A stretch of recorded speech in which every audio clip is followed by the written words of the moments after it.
Hi everyone, আসসালামু আলাইকুম। কেমন আছেন সবাই? আশা করি সবাই খুবই ভালো আছেন। নতুন একটি দিনে নতুন একটি রেসিপি নিয়ে আপনাদের সামনে হাজির হলাম। আজকে আমি তৈরি করে দেখাবো আলুর স্ন্যাক্স। আলু দিয়ে যে এত মজার একটা স্ন্যাক্স আইটেম তৈরি করা যায় সেটা আপনারা একবার ট্রাই না করলে বুঝতে পারবেন না। তো চলুন দেখে নেওয়া যাক এর জন্য আমি কি উপকরণ নিয়েছি। এর জন্য আমি একটা মিক্সিং বোলে দুটো আলু নিয়ে নিয়েছি।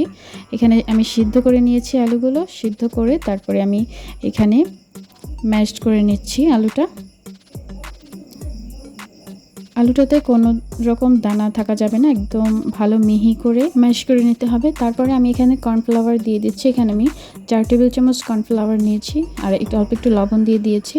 তো এই কর্নফ্লাওয়ার আর আলুর যে মিক্সচারটা সেটা আমি এখন ভালোভাবে একটা ডো তৈরি করে নেব, যতক্ষণ না পর্যন্ত এটা আমরা যে রুটির যে ডোটা করি সেরকম একটা ডো তৈরি হচ্ছে। এখানে আমার সবটুকু কর্নফ্লাওয়ারই লাগবে। আমি এখানে একটু একটু করে কর্নফ্লাওয়ার দিয়ে তারপরে একটা ডো তৈরি করে নিচ্ছি।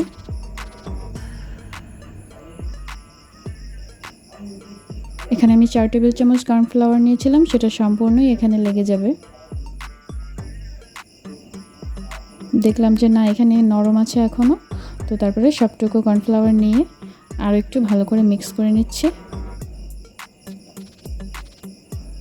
মিক্স করার পরে দেখতেই পাচ্ছেন এটা মিক্সিং বোল থেকে উঠে আসছে। পারফেক্ট একটা ডো তৈরি হয়েছে।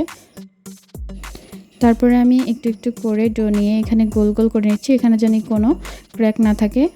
তো তারপরে আমি গোল যে শেপ করে তার উপর থেকে একটা বোতল নিয়ে নিয়েছি। বোতলের মুখ দিয়ে একটু চাপ দিয়ে দিলে দেখতে পারবেন সুন্দর একটি মাশরুমের আকার ধারণ করেছে।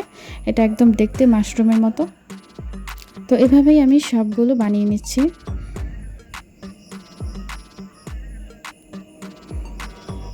সবগুলো বানিয়ে নেওয়া আমার কমপ্লিট। তো তারপরে আমি চলে যাচ্ছি এটা সিদ্ধ করার জন্য। এটা আমি এখানে পানি নিয়ে নিলাম। একটা হাঁড়িতে পানি নিয়ে আমি এখানে গরম করে দিচ্ছি। যখন এটা ফুটে এসেছে তখন এখানে আমি যে মাশরুম পিঠাগুলো বানিয়ে নিয়েছি সেগুলো আমি এই পানিতে দিয়ে দেব। এখানে ভালোভাবে 2-3 মিনিট সিদ্ধ করে নিয়েছি। তারপরে আমি একটা হাঁড়িতে এখানে পানিটা শুকিয়ে আসলে এখানে একটু আমি তেল দিয়ে দিয়েছি, রান্নার যে তেলটা সেটা দিয়ে তারপরে একটু রসুন কুচি আমি দিয়ে দিয়েছি। এটা ভালোভাবে একটু ভাজা হয়ে আসলে এখানে দিয়ে দেবো আমি টমেটো সস। টমেটো সস দিয়ে আমি অল্প একটু পানি দিয়ে দিয়েছি। তারপরে দিয়ে দিয়েছি সয়া সস।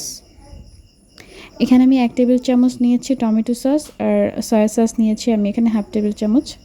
তারপরে দিয়ে দিয়েছি কাঁচামরিচগুলো দিয়ে মাশরুম পিঠাগুলো দিয়ে দিয়েছি। তো এই পিঠাটা দিয়ে ভালো করে একটু মিক্স করে নেড়েচেড়ে তারপরে নামিয়ে নেব। এটা একটু ধনেপাতা কুচি দিয়ে নামিয়ে নিয়েছি। এখানে ঝাল ঝাল যে মাশরুমের পিঠা বা আলুর যে স্ন্যাক্স যাই বলেন না কেন, এটা কিন্তু খেতে খুবই দারুণ হয়েছিল। আমি এখানে কাঁচামরিচের পরিমাণটা মোটামুটি ভালোই দিয়েছি। ঝাল ঝাল এই পিঠাটা খেতে কিন্তু অসম্ভব মজার ছিল। আপনারা একবার হলেও বাসায় ট্রাই করে দেখবেন। ঝালের পরিমাণটা কম দিয়ে এটা আপনারা বাচ্চাদের টিফিনে অথবা ব্রেকফাস্টে অথবা সন্ধ্যার নাস্তায় স্ন্যাক্স হিসেবে এটা আপনারা সার্ভ করতে পারেন। তো আমার রেসিপিগুলো যদি আপনাদের ভালো লাগে তাহলে লাইক, শেয়ার, কমেন্ট করবেন। অবশ্যই আমার চ্যানেলটিতে সাবস্ক্রাইব করবেন। পাশে থাকা বেল আইকনটি প্রেস করে দেবেন যাতে পরবর্তী ভিডিওগুলো ছাড়ার সাথে সাথে আপনাদের কাছে সবার আগে নোটিফিকেশনগুলো পৌঁছে যায়। তো সবাই ভালো থাকবেন, সুস্থ থাকবেন, সবাই সবার জন্য দোয়া করবেন। আল্লাহ হাফেজ।